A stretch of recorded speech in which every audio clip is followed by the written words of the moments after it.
I'm glad to be here today, and I want to thank Professor Banerjee for inviting me. I want to thank Professor Harris for spending time and discussing my work with us all today. And I'd also like to thank Michelle. She does a lot of behind-the-scenes work, and I appreciate the coordination. I'm going to talk today about a subject that I'm still investigating. As Professor Banerjee mentioned, the reason I am even in California today is because I will be working in San Diego for the rest of the week at one of the public gardens in El Cajon. And so this is ongoing research. I'd like to treat it as more of a discussion than a complete project. So I'm looking forward to that discussion piece. Before I get into the topic, which is bridging the green divide, I want to just introduce something that Professor Banerjee mentioned about my research, so more reflective of the type of work that I do, which, as he indicated, is looking to create, bring together partnerships and collaboration around sustainability. This is something that might be of interest to you all. Many of you probably heard of green maps by now, but we've arranged a green map for downtown Richmond and then brought it to the campus of VCU as a means to create discussion, education about sustainability, and to get student engagement around sustainability and some of the initiatives that we should be working on. I'm on the sustainability committee for the university, so this is one of the ways that we're getting a lot of student input. So back to my talk, which is bridging the green divide, the role of role of public gardens in sustainable community development. So I think we're probably all familiar with the digital divide. So lack of access to information technology and perhaps the training around that, that puts several at a disadvantage. Well, there's a new revolution, not the digital revolution, but the green revolution, that might be resulting in something similar, a different divide, the green divide. So as I landed in LAX this morning, I was greeted by a large billboard for the Nissan Leaf that says, "The revolution has begun." And I guess it relates to my talk because I think it's begun for some, but I wonder how many people look at that billboard and think it has nothing to do with me, which relates to this talk. What is the divide that is limiting access to sustainable options and the skills that surround folks engaging in that topic at all? So while green might be mainstream, the question is it compatible with some of the goals of social equity? We have to question whether within the green divide, are we addressing equitable access to clean industry? Thinking about communities, neighborhoods that are in areas that are heavily polluted. Healthy food, again reflecting back to the contrast, which is something that I look at as well, is the issues of food deserts. Access to fresh food. Do all have access to alternative energy options and green jobs? What are we working towards as far as teaching our workforce and providing them with new skills to participate in this new revolution? So I know the Urban Growth Seminar is focused on sustainability, probably I think this year. So we're familiar with the 3 E's of sustainability. And this is important in relation to the green divide because it represents what Campbell in the 90s talked about when we're looking at the conflicts, the inherent conflicts between the 3 E's of sustainability, and how that creates this planner's triangle or dilemma around achieving that middle ground of sustainability. In fact, now we're looking at ways that we can make this sustainable movement, the green movement, relevant to low-income, low-wealth America. How are we providing opportunities for affordable housing provisions in our sustainability plans and our sustainability initiatives at the city level? Homeless prevention, intervention, youth opportunities, anti-gang opportunities. and then investment in women and minority business owner investments. So these are some of the things that we have to look to is, are we doing this? Are we doing it at our city levels, our individual city levels, for example? And who's playing a role in helping to create attention around this to make it relevant to all? And we can see from, this is a snapshot of a table from Saha and Patterson, which is looking at medium and large US cities and asking the question, to what extent do the 3 E's play a role in the priorities for your sustainable initiatives in your city level? So we have healthy economy, and we can see that about 93% of the respondents suggest that a healthy economy is important, extremely important or very important. Healthy environment, go down to about 79-ish%. And then social equity brings us down to a combined 63%.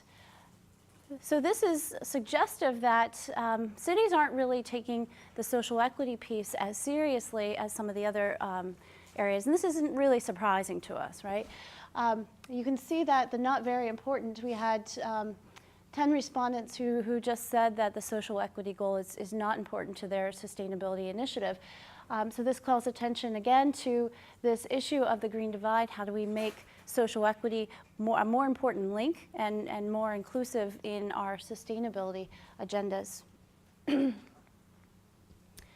when we're looking to see what resources we have in the community that can help bridge the green divide, mend that green divide, there's some precedent of institutional involvement in the community development work. So you can look at community-based development theory that's looking at internal networks. So every community has some sort of resources, has these internal networks that might lack, either management, organization, or infusement of financial resources, for example, but that there are external resources that can help facilitate that. Calling attention to the initial goals and focus areas of those internal networks. And then we hear from Kretzmann and McKnight. I don't know if anybody's familiar with this Building Communities from the Inside Out book from '93, but I find it still very relevant for the type of work that I do. The community development process shows us that partnerships can form with external institutions, whether we're talking about faith-based institutions, parks, arts institutions. And more recently, we hear from Strom that partnerships between cultural institutions, whether they be dance, theater, fine arts, and communities can find a way to both satisfy the needs of that institution as well as the community. We can create a win-win for these partner organizations. So this work I'm focusing on now is looking at how can these efforts be organized to serve this cause of sustainable community development. Where are those internal, external institutions? And so I propose public gardens. This is kind of interesting how I came to looking at public gardens. It was completely an observational thing in Richmond. I was called on multiple times by our public garden in the Richmond region to come give talks about sustainability, about the green economy, and so on. And I was on advisory boards, and I thought, they're really playing a role in sustainability. I'm working quite a lot with a public garden. I never really thought I would. So it brought the question to me, is this happening elsewhere? Or is Richmond the place where this cultural institution is really playing a leadership role? So I called up the executive director of the American Public Gardens Association and said, I'd like to see a list of your members. There's about 415 members as part of the APGA membership, and I wanted to do a survey. And as it turned out, they had recently adopted an amendment to their overall organizational mission statement, which was to advance gardens as positive change in their community. And this was a big shift, and I'll explain what that looks like. Public gardens were typically and traditionally a place for research, for example, an oasis of plant life, and really for more of the well-heeled in communities. Here's a photo that somebody that was involved with some of the public gardens at an early time, and she showed up in white gloves for afternoon tea, provided. But now gardens are looking out of the garden gates and looking at the community and saying, what role can we play to create positive change in that community? Prior to looking into the research, the only evidence that I had seen of public gardens or cities involved with different gardens was Philadelphia. So some people might be familiar with Philadelphia Horticultural Society, which isn't necessarily a public garden, but it's a nonprofit that works with gardens. They worked in a nice partnership, and this is the only example that I had seen published, with Philadelphia to combat their vacant land or vacant lot crisis. So at one point they had over 31,000 vacant lots in the city of Philadelphia. What are we going to do from an economic viability standpoint, a sustainability standpoint? And since 1974, Philadelphia Green is their community outreach arm of the Horticultural Society. They have been a leader in revitalizing, cleaning and greening some of these vacant lots for the past several decades, and they've actually completed thousands of lots in this way. But it doesn't stop there. They haven't just beautified. The important thing that was of interest to me is that they focused on setting community participation as a central piece in this. They didn't want to go in and all of a sudden be the caretaker of the green lots. They wanted to empower the community to take over. So it's that introducing, empowering, teaching the community how they can do this, and then stepping away and making it theirs. So they've been very successful in doing this, and the communities have felt both the economic advantages of cleaning and greening, but also the crime reduction. So there's been, I think, the Wharton School has done some work on placing financial value on some of the work that Philadelphia Green has done. So the question was, I knew about Philadelphia Green, I knew about what was going on in Philadelphia, but my ongoing questions are these activities permanent and stable features in American cities, or is this an anomaly?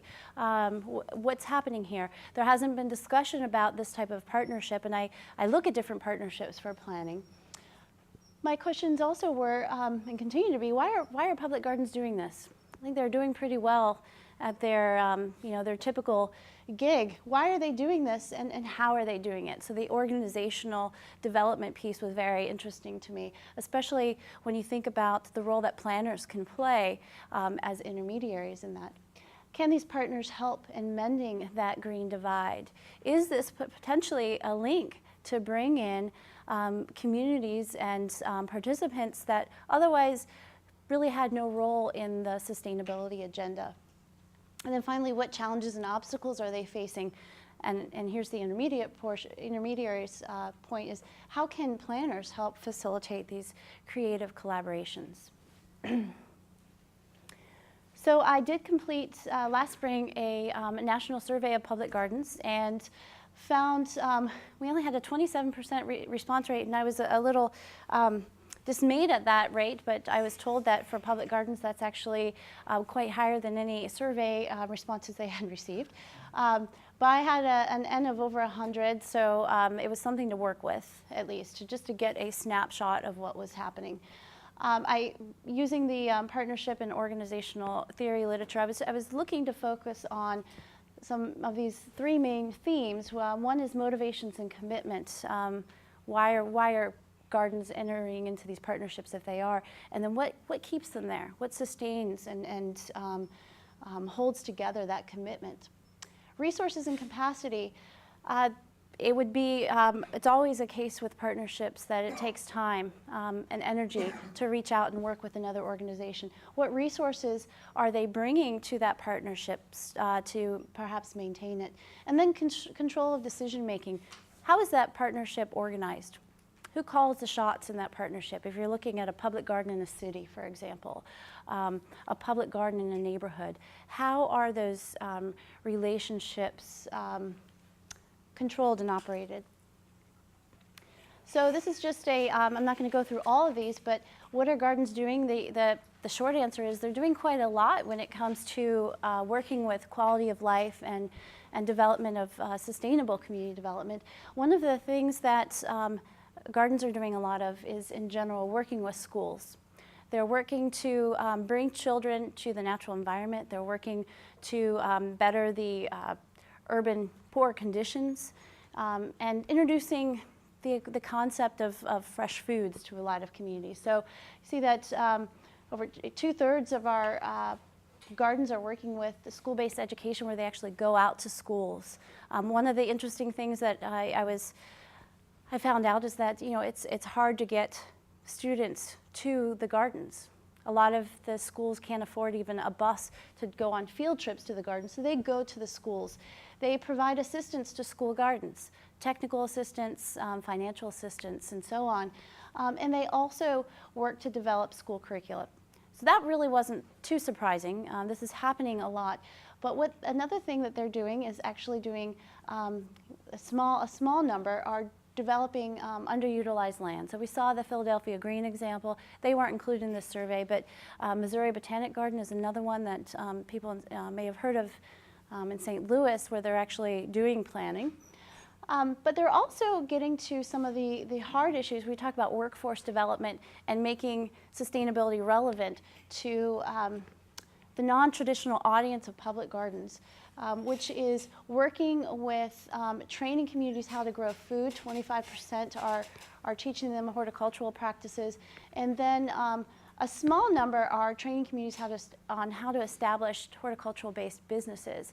So there's a small number that are getting into some of those harder resource-heavy questions of training. What motivates them? In a nutshell, there's a mutual benefit going on here. So the gardens aren't working, you know, as from an altruistic standpoint. They're looking at working with the community to enhance their reputation. So some of the high percentages of motivations include, you know, the reputation, reaching out to diverse constituencies. Like every other organization, every other company, with the economic downturn, they're losing some of their audience. They need to make themselves relevant, and with a lot of attention paid to local foods, they're looking at edible yards, edible gardens, and so on. So there is this tension between this, this benefit had by the gardens, but also doing a little bit of community goodwill. 78% said we're doing it for you know, the good of the neighborhood. We have common goals. But this quote from one of the directors of a garden I've interviewed really points to this relevancy question that I was asking. We're trying to define the relevance of the botanical garden for the 21st century. And so they're moving out of something they've done as far as being an oasis for a certain traditional audience to have the potential to become something else. So they're looking at what's up for us next. If we're losing some of our traditional audience, how do we make ourselves relevant? The challenges are quite interesting. Resources are the #1 challenge, which is where do we find funding to do this? We need to do our daily functionings. How do we create more staff to go work in the community? And by the way, we don't know how to work in the community. So identifying information about specific community needs, 20% said that. In this case, come out in some of my interviews, which is the case where gardens look at themselves, and in an interview with one of the staff groups, they said, we understand that there's an African American community in our backyard that we can be doing work with, but we have a completely white staff. We know nothing about that community. And so they're calling attention to the organizational structure of how do we relate? They see this barrier of really not having an open door to work in the community. Another thing that came through is that gardens are identifying that they really want to find a partner that knows exactly what they want. If you can imagine a community that knows exactly what they want from a planning perspective, that's hard, right? They want the community to know what they want. They want to have commitment on specific resources. They want it to be nice and organized, and we know from in the planning field it doesn't really happen this way. So what are they doing? This is from, I did my first case studies about a week and a half ago in New York City. So I interviewed Brooklyn Botanic Garden and Queens Botanic Garden as well. And they're doing some exciting work related to sustainable community development and mending that green divide. This is an example of one thing that I got really excited about, which is the creating community associations, both literally and figuratively. So they have a Greenest Block in Brooklyn program where they give incentives for different neighborhood blocks to green their neighborhood, to green their block, and then they can win awards. To do this, they need to be part of a civic association or a neighborhood association. So for me, the lights went off. You're creating organization in a neighborhood where there wasn't one before, just as an incentive to be able to participate in this competition. So you have to get about 80% of the block agreement, which means you have to go out and meet your neighbors if you don't know them already. You have to work collaboratively on this project. And then the other exciting piece is that the judging isn't just on the horticultural color, appropriateness, the soil. It's also looking at street maintenance. So when the judges come by, if there's trash and litter throughout the neighborhood or the block, you get points taken away. So calling attention to taking care of our public spaces, right? And then citizen participation is another one. So this is an example where a public garden, I think, is doing something, creating a group of people that may not have otherwise come together in an organized way. They also are working to, in the same way, bring businesses together and identify different networks of businesses that have a common agenda of sustainability in some way. So they again, like the Greenest Block in Brooklyn, they have to be part of a business association. But in talking with some of these businesses, they've made connections with others that they didn't have before. Expanding community capacity is another important contribution. I mentioned that resources are very slim with public gardens. You wouldn't think they are, but they are. And so their staff dedicated to community outreach could be one person. In Brooklyn's case, you have 3 people, but you have 2.5 million people to serve. How do you do this? And so what they've done is gone out and found capacity in the community to train the trainer, if you will. So what they've done with the Brooklyn Urban Gardener certification is by a application process, they select participants. I think there's about 18 participants annually that go through a 12-week certification process to be certified Brooklyn bug people. And one of the criteria that they look for is that they want to be diverse. So it's diverse ethnically, culturally, from an education, economic standpoint, multi-generational standpoint, which is fairly exciting. And you can see this is just a testimonial from one of the participants, Wayne, who teaches children about healthy food through gardening. And he's going to take back what he's learned about this program to link older gardeners with young adults and children. So there's something very important. If you work in sustainability, you work in some of the community-based development, you know that the youth is really where you have access to making change. And Brooklyn is doing a great job at bringing in and making more of their numbers to achieve what they're trying to do in Brooklyn. So partnerships. This is what I was really looking for, is how are gardens partnering to achieve city sustainability goals? How are they, what role are they playing? How did that partnership form? There are two pretty exciting examples of this partnership. On the left, you see a partnership with the New York Department of Sanitation. About, I want to say it's almost 20 years ago, the New York decided that they wanted to reduce 25% of the garbage from their waste stream. They needed to get creative, figure out how are they going to do this.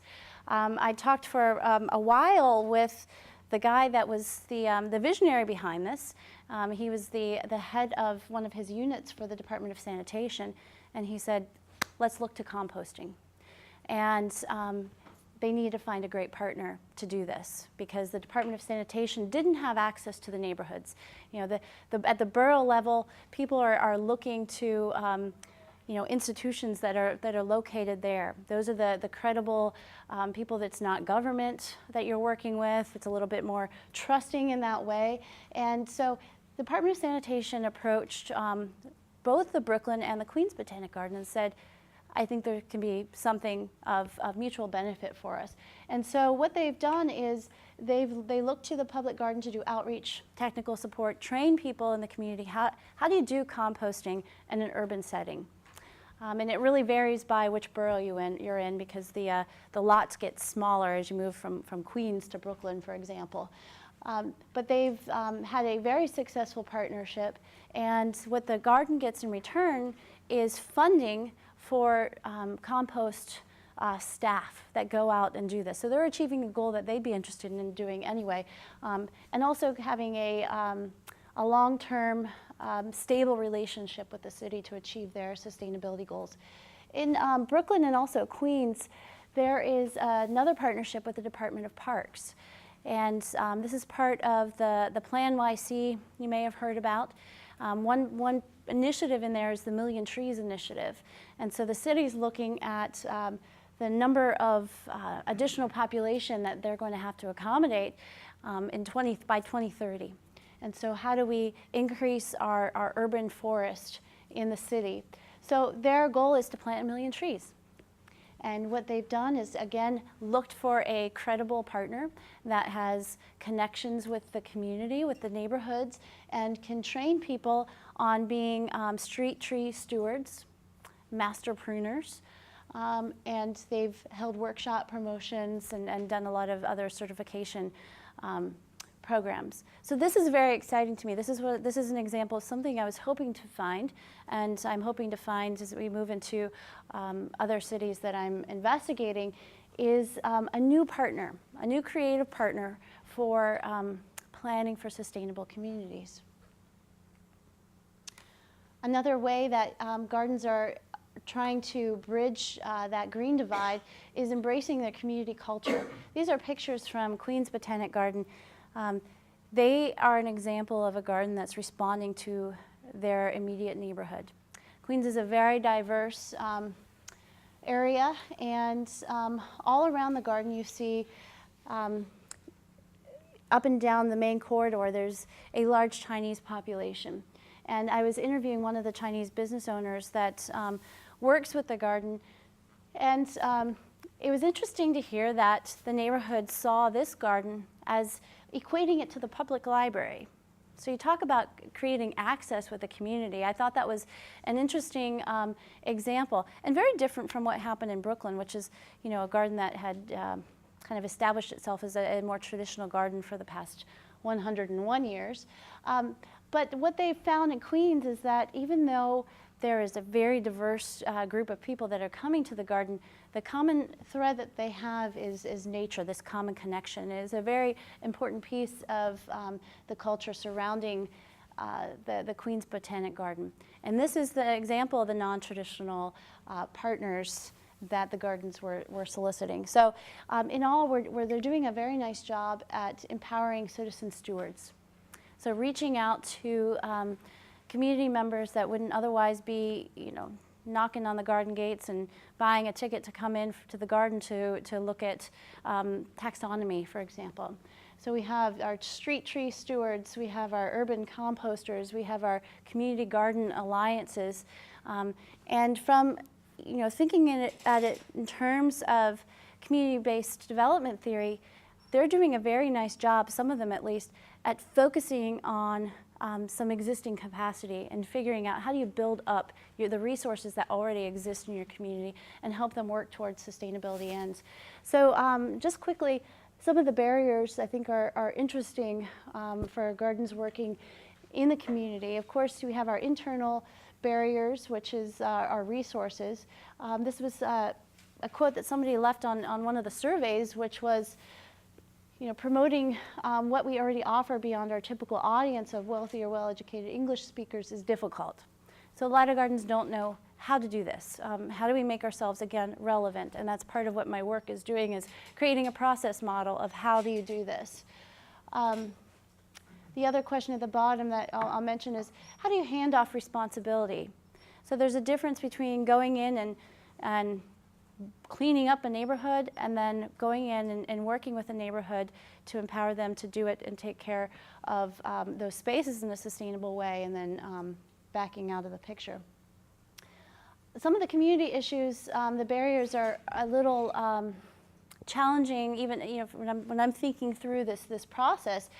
The cultural barriers are interesting. At least in Richmond, a lot of the African American community members are disinclined to farm because of the poor history with slavery and agriculture. I've found in talking with people in Baltimore that doesn't transcend in the city of Baltimore. So in Richmond, that's definitely a barrier. Some of the other issues is that we look at public gardens and what they've traditionally done is this quote. It's like they're saying, come over and look at what this other world looks like because you'll never be able to have it. So there's still some criticism and distrust of what a public garden can do. The other barrier is that what I already mentioned is that the community doesn't know what it wants. And I would ask the question of, that really shouldn't be expected. I've already mentioned that planners, we don't expect that communities are going to know exactly what they want. And this was a local government official in New York that said you have to be willing to partner with others on the terms of your partner and figuring out what resources that they have to offer and help just develop and expand them. Again, that targeted investment idea.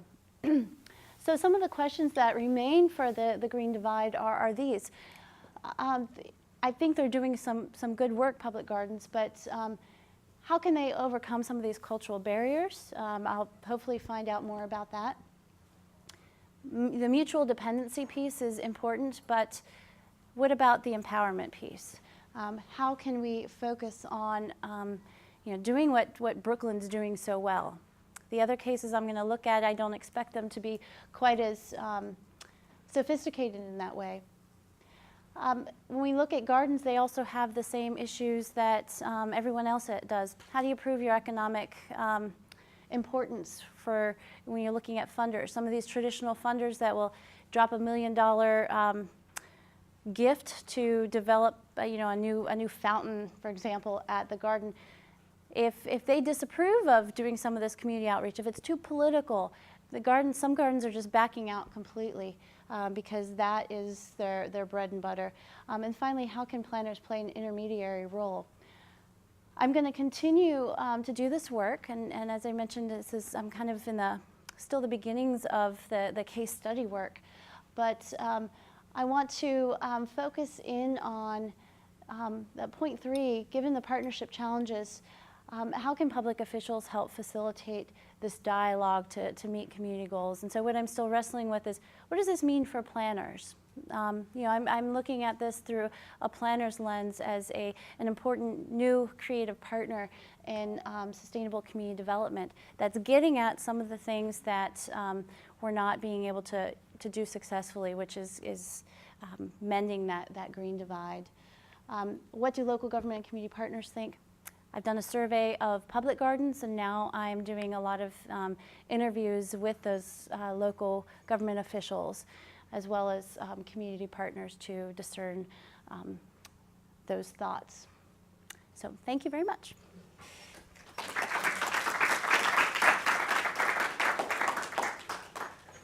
So that's really very nice. Such a good presentation. you know, I often realize I didn't do my homework.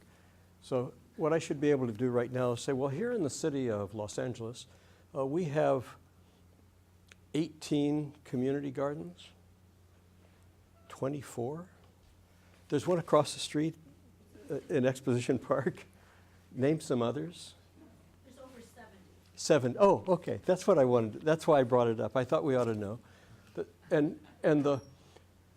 So let's take 70 for a second and say, what about their distribution in the city with regard to demographics and so on? So if I'd done my homework, maybe you have. Well, they're officially under the rubric of the Los Angeles Community Garden Council. So if you were interested in that, you can go to their website and see where they're spatially distributed. Because it strikes me that there may be, in fact, a different cultural history with regard to the presence and existence of community gardens, and that the evolution of community gardens in a city like Los Angeles, and maybe in many other cities, a more recent evolution is different from those in which there was an inherited expectation that urban form included community gardens. So I don't know whether in any of our planning or architecture or landscape architecture classes we begin with saying, well, you know, urban form just has got to intrinsically include community gardens. Any of you heard that in any of your classes?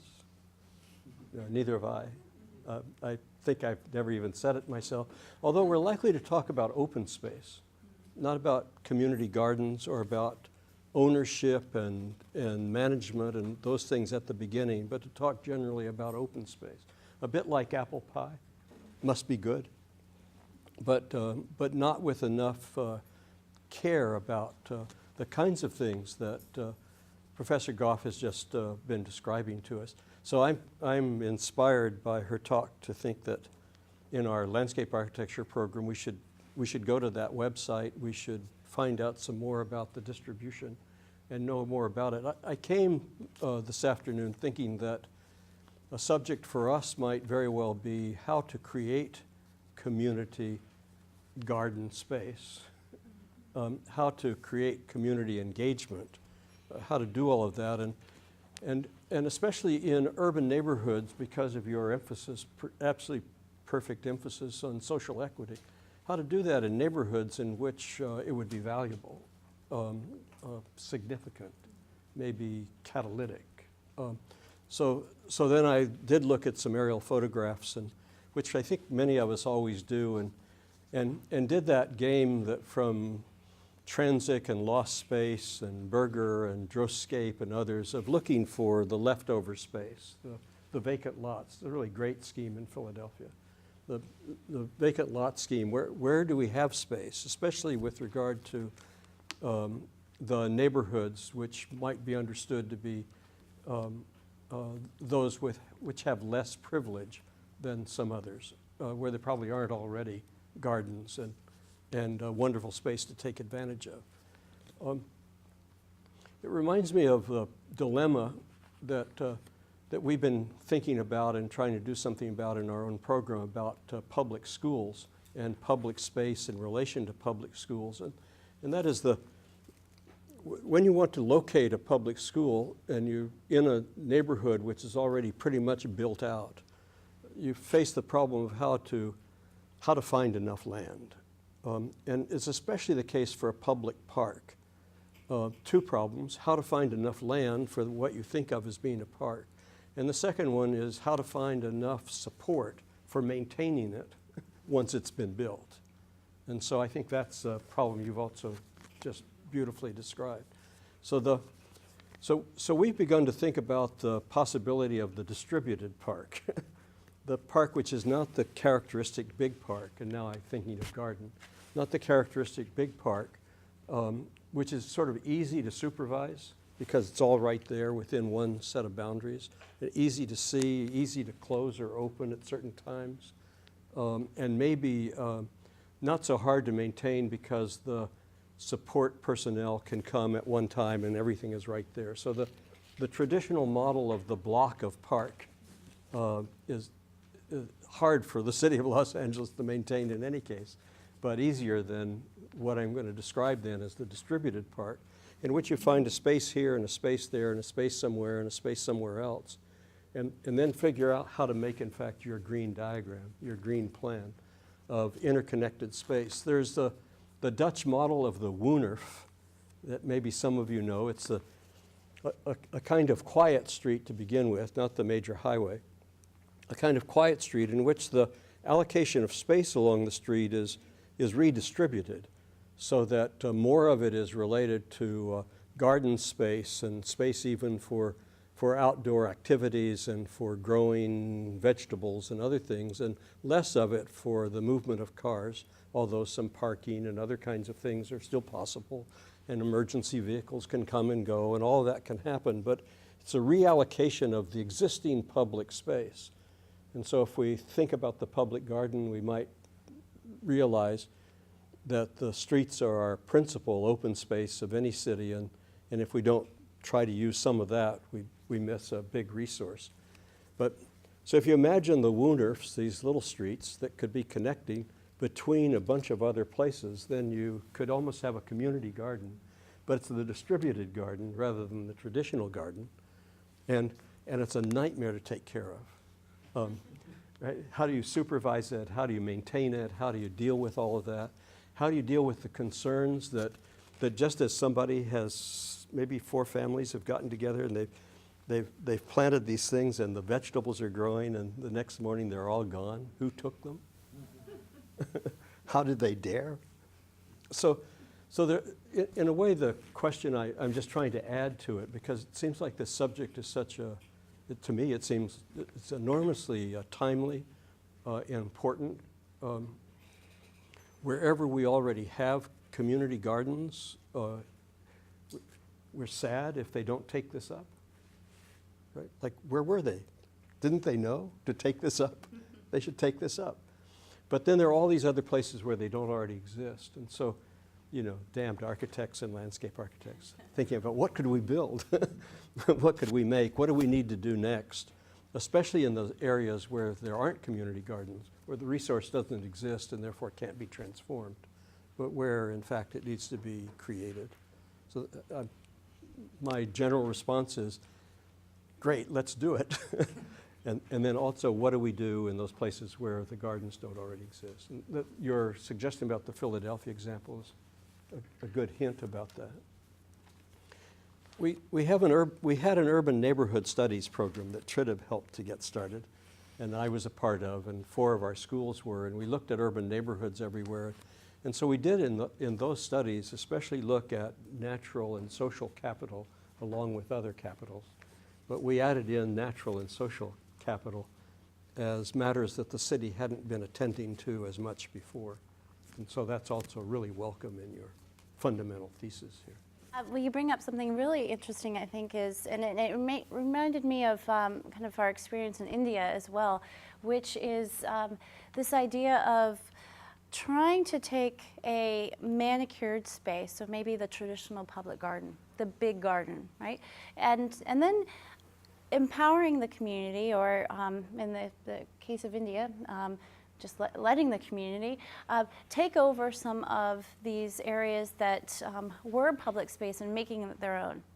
So I think there's something interesting there, which is I think what these gardens are trying to do is leave their walled public garden, the institution, and going out to the community and try to create, trigger, catalyze some of the things that India does so well, which is using this public space and making it their own, and then forming community around that. I do remember seeing an article about LA. I think there was a community garden that was created right near an overpass. There was just a little block of land that nobody wanted to do anything with. It wasn't going to be usable. So a group of folks from the neighborhood came out and and planted it. They made it beautiful, and it was a space where they could bring community together and create community, create those spaces where people could exchange in ways that they wouldn't do in their normal everyday going and coming. So I think that's a very relevant point. And the other point that you made was related to the history of the specific garden, which I think is extraordinarily important. When you think about the Brooklyn Botanic Garden, this was a garden that's been there for over 100 years. It was that traditional garden. With Queens, which is the one that has this really diverse audience that shares in the garden, for about 30 years of its first existence, and it was a victim of Robert Moses, and they had to relocate in a different area. And then when they did so, they didn't put up fences. It was almost, and the community interpreted it as, this is our park. This isn't a public garden that we have to pay to go into. So they recently put up gates around there, and then now nobody wants to pay. The community refuses to pay $2 because that's their garden. And there's an interesting, I think, piece to the history of the establishment and what that means for building community and access to it. So, thank you. The garden currently exists. Who normally pays for these gardens? Where does the money for currently existing gardens come from? The public gardens? Yeah. Well, it really varies. Their funding stream is different, and that's one of the variables I'm looking at. For example, with New York Botanic Gardens, the city actually funds a good portion. They have a cultural affairs program or something around that name, and they give their cultural institutions a good portion of their funding, which makes them more stable than other gardens that are focused on minimal entrance fees, but then also looking to traditional funders. So people that are just donating gifts. And that is, I think, one of the ties that gardens have to keeping in line with their traditional roles, because you have senior people that have always known this garden, and then they want to leave their imprint in the garden, so they'll donate a couple of $1 million gift to put in a new type of piece structure in the garden. And so that's where their money has to go to. So I think it really varies based on whether it's a private, a public garden, and which states they're located in. But that's an important question as far as the decision making, and then to go out and work in the community, because then their funding sources would ask, well, is that what we want to do? Should public gardens be doing that? Yes. Are you still looking for participants to survey or to do some case studies on? Because I know of projects happening here in Los Angeles, specifically in the Sacramento Valley, that are doing this type of work that you saw in Brooklyn. Great, yeah, I'd love to talk to you. I'm funded to do cases in 8 different states, but I'm certainly very open to talking with others. So let's talk afterwards. You said at the beginning there's around 400 organizations that you... There are just over 400 members of the American Public Garden Association.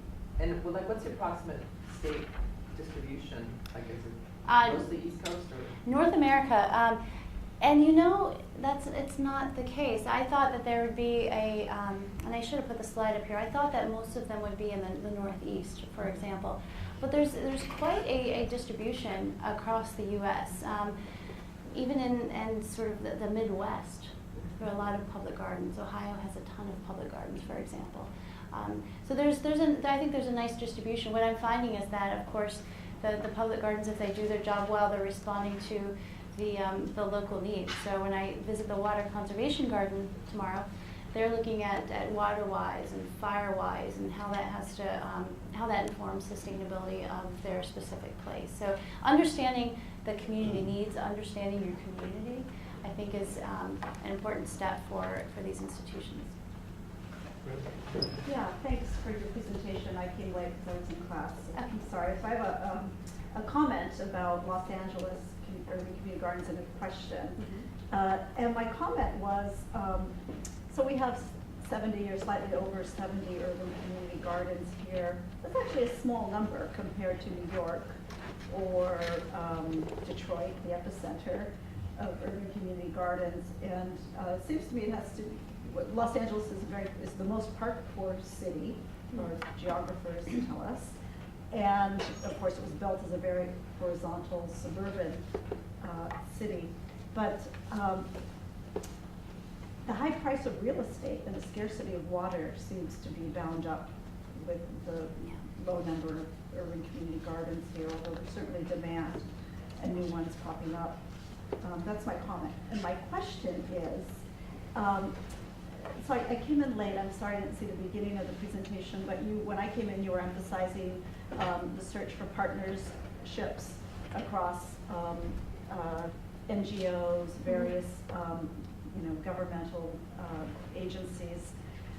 And it seems clear today that a lot of urban community gardens have gone from being the incipient little neighbors who clear an empty lot and take over it, like we might have seen in the 60s and 70s. And today they're pretty fully institutionalized. Sometimes they get bulldozed, like the South Central Farm.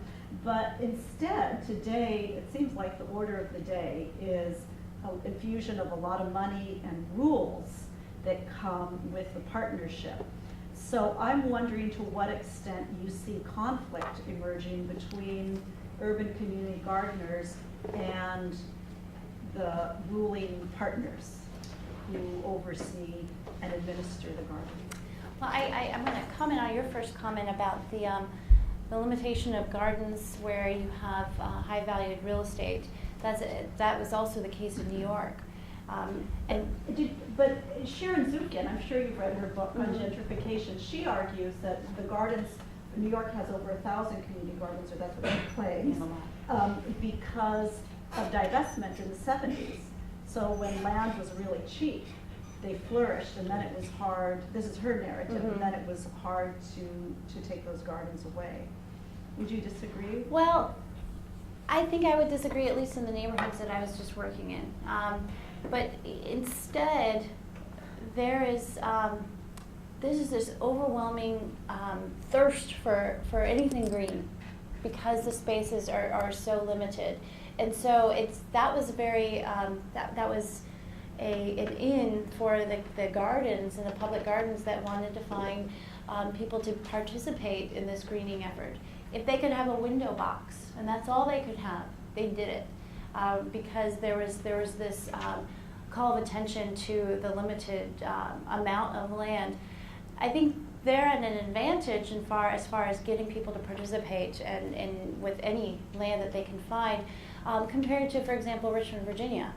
Much larger lots, you have these spaces. It's not quite as romantic to have the green spaces because I have a big backyard that I don't do anything with, and the wide, So I think that is another issue is scale. I think scale is an issue when it comes to getting people to participate in some of the greening and sustainable development work. Related to the question of conflict between the gardeners, community gardeners, for example, and the rule makers, that is my observation, that there is heavy conflict. So Richmond, Virginia, they just adopted a sustainability manager in the past year and a half, I think, which is a great step. You ask, what are the indicators for cities taking sustainability seriously? That's always one that people mention. Is there a staff person related to this? Well, that's fine, and that's good for Richmond, but what they've done is exactly what you were referring to, Professor Harris, which is identifying and mapping out our vacant lots. Where are our available spaces? And now let's turn that over and make it available to the community to do community gardens. Let's also make it available to commercial uses, and we can essentially let them use this space, lease this space for a very low rate to incentivize investment. But it comes with tremendous rules. And so I have certain friends that live in a particular neighborhood where there's a lot of these vacant lots, and they were leaders in the community of let's get one of those community gardens for our civic association. They organized, they spent a lot of time, they started to get some of the infrastructure to build it up. And then they were, you know, the use of that space was pulled out from under them. We changed our mind. We changed our mind, and I think we're gonna sell that to somebody that wants to build houses. So there, I think, is already the beginnings of what I think could be a very contentious relationship of the community or the city supposedly putting over, you know, power to the community to make the spaces their own, and then changing their mind at the last minute, or creating rules as far as you have to have raised beds, or you cannot have raised beds, or you cannot build structures to house some of the you know, shed to put some of your gardening materials in. So I think you're absolutely right that's going to be one of the questions which I asked, which is who is in control, who operates this relationship. Before I take on the, I have a couple of thoughts. Okay. Put them in before I lose them. And both triggered by things that you have said. They're bowling alone, they're bowling together. Although somebody said, well, no, but they're keeping in groups because you know, the AYS soccer groups there actually developed the social capital. But it's always been a kind of interesting planning challenge. If you don't have any social, how do you create social capital? Knowing that, you know, what is the trigger? How do you create that? And you're listening to it, I think this is a wonderful kind of a way of starting social capital. You know, because here you bring people together on common interest, and that kind of blossom into a larger form of social capital. So that's one thing. The second is a reference to India. You know, many years ago, there was a guy named Vinoba Bhave. I haven't heard his name. He's kind of like Gandhi type character. He used to go around all over India. He started what they call the Bhudan movement, land donation movement. So he would walk all over India and ask people to donate land. So I wonder if it's possible to create a kind of an urban land donation movement here. After all, America has a great tradition of philanthropy, right? Mm-hmm. And I'm sure there are a lot of people who own some old parking lots and some abandoned lots that's sitting there. People who are getting old, it's probably in the trust. You know, why don't you donate the land? You know, you get all these sort of, you know, IRS benefits and things like that. And in fact, in our neighborhood, the one that Apostine, The Richardson Family Park. But I don't know if the family finally, first of all, it's long, it's kind of released. I don't think they finally released the family or not. I don't know that. It's essentially a public park. It's operated now by the what? But I mean, why couldn't there be Neighborhood in every trust. city an urban land donation? Because it doesn't matter how expensive it is the owner's choice. If the owner decides to give the money, give the land, as people do, philanthropy, giving to charities, things like that, why not give land with some money if you own land, right? So that might be another way of looking for new public spaces. So it seems to me that a wonderful piece of this is that it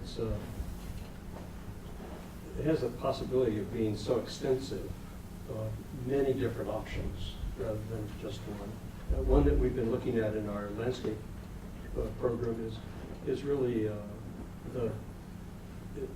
all the impacts of infrastructure. And typically, as Berger pointed out, and Drosscape and many other ways in which you can see it, infrastructure installations, whether it's high power lines over land below that you don't know what to use for anything else, or the sides of the freeways, especially where there are ramps, and therefore much more space is captured. There are lots of spaces which in a way don't really belong to anybody. They're owned by the state or by but nobody wants them or knows how to use them. And in fact, maintaining them just to keep fire from happening or to keep them from being some other source of toxicity is costly. And so we look at that sort of leftover space of the city for good things to do. And so you know already some of those are orchards and Yeah. other kinds of things. But if you're Not worried community about, gardens. worried about the fruits and stuff, that you install them from the orchard, Well. maybe you use them for compost. Right? So in some of those spaces that bigger than nobody is using. So it could be that a good piece of this is job creation at reasonable wages. Lots more people want to be employed in taking care of the open space of the city. And so that works in about 12 ways if we could get it to happen. But just a comment on that point, actually, the city of Curitiba down in Brazil is starting to turn a lot of the spaces under the high voltage lines that often run next to favelas and informal settlements into community garden spaces to prevent encroachment from expansion of the informal settlements and providing a source of fresh foods and small source of income for some of the families that take care of those spaces. These are things you want to just say, of course. What else would you do? And I would imagine a place like Richmond, Virginia might be kind of similar. Do you see a relationship between the density of a place, the amount of private green space, and then the amount of enthusiasm for community gardens? You know, I haven't done an exhaustive look at this, but when I was in New York City, that struck me very strongly. In that, and thinking back to this you know, social capital, right, and the history of having it or not in a community, and I think that's one of the things that in Bowling Alone it's discussed, which is if there's no history of social capital in a community, it's really much more difficult to create it. When we look at New York and the boroughs up there, they've been dense for a very long time. People are living in very close quarters, and as I mentioned before, I think that they are really eager to have green spaces of any kind because they don't.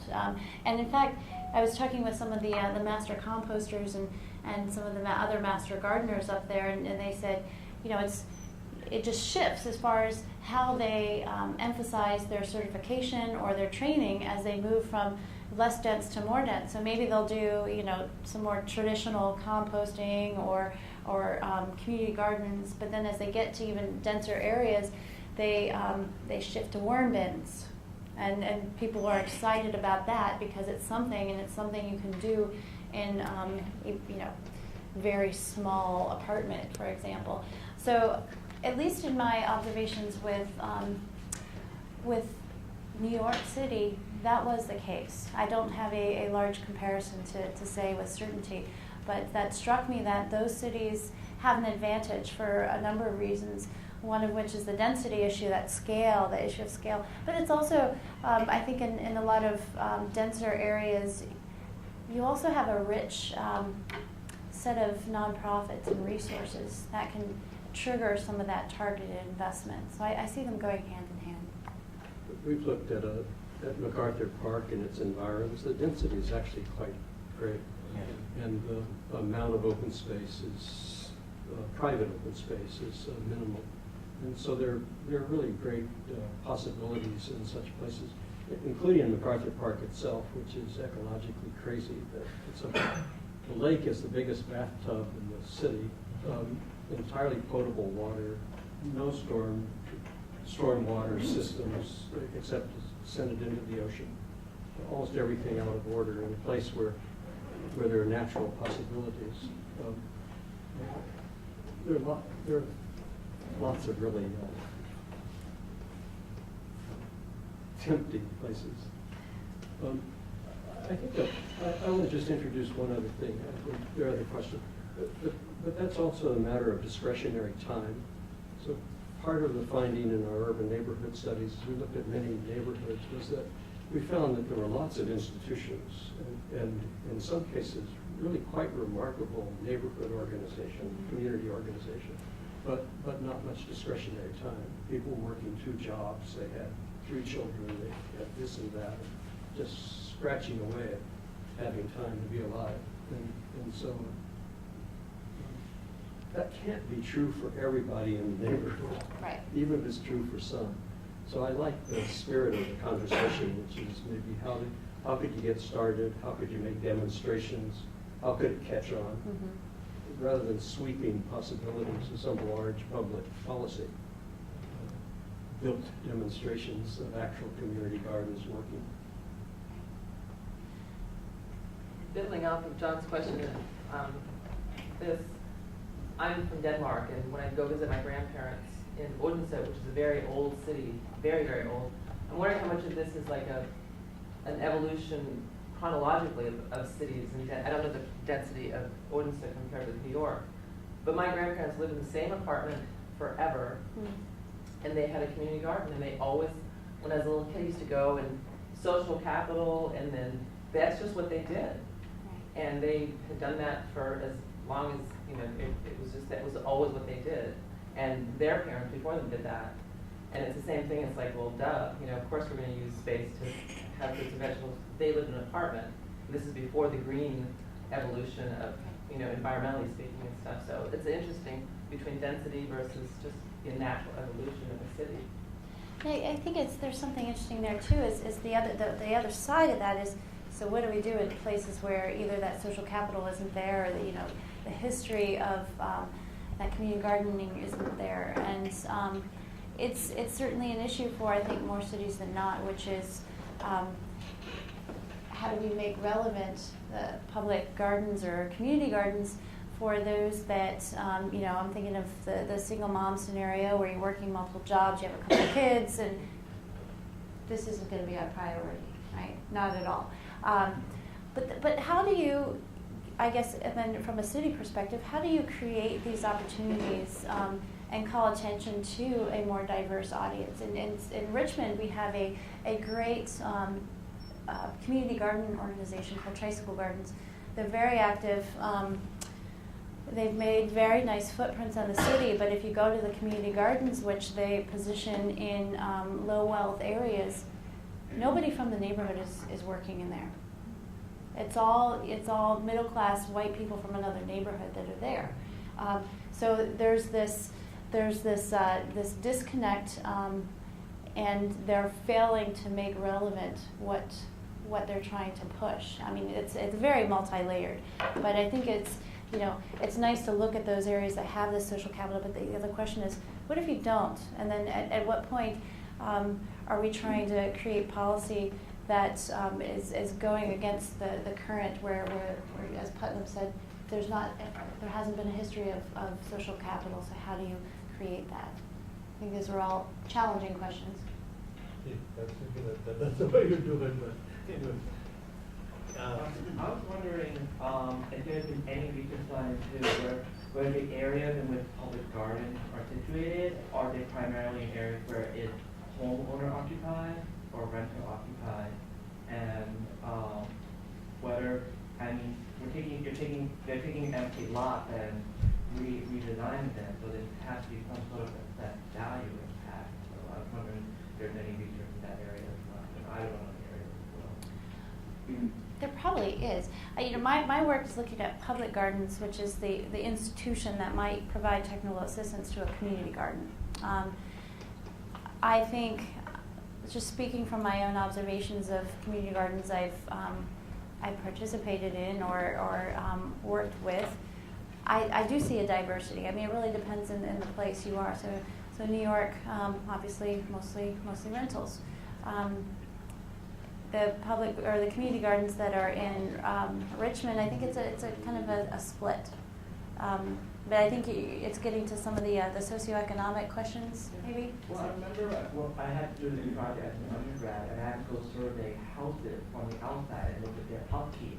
And there was a marked distinction between houses that were owner occupied and renter occupied. I mean, there were also other factors in there, like how many hours a week they work, but there was just even in the upkeep of the exterior of houses, and in the general neighborhood area, just very different, just based on what type of housing the neighborhood don't, what public gardens would that be a potential barrier that could answer why very low income people.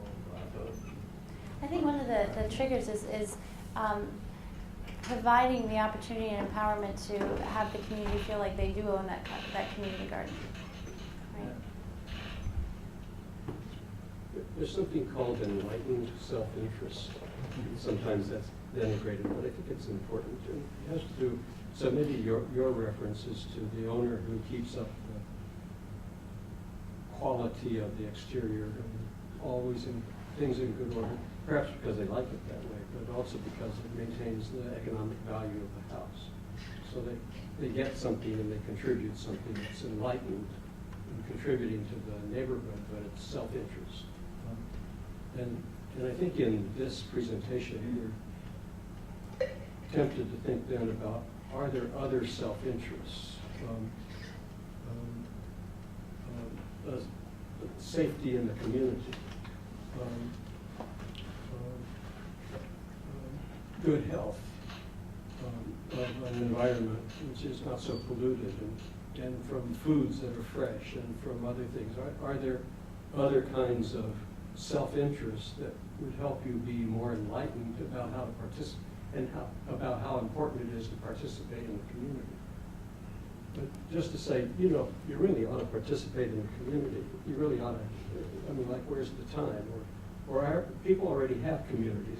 Typically, they're not their neighbors. They are when they have little kids, because they're all going to the same school, and the parents have to go to the school plays and have to watch the games, and so there's more community when they're children. But otherwise, their friends are people at business or at the shop or at the church or some other kinds of relationships that aren't physically generated. So the real question is how to encourage neighbors and community within the neighborhood, and that in relation then, you say, with regard to ecology and a whole bunch of other sustainability, other subjects. It's worth working on. So if most of you are here in SPPD, congratulations. It's just what you can work on. Even for some students here from landscape architecture, that's quite important things to do. Oh, well, complicated in every program. Well, I think those have to be the last word, because the time is out, and please, thank you for being here, and let's give our speakers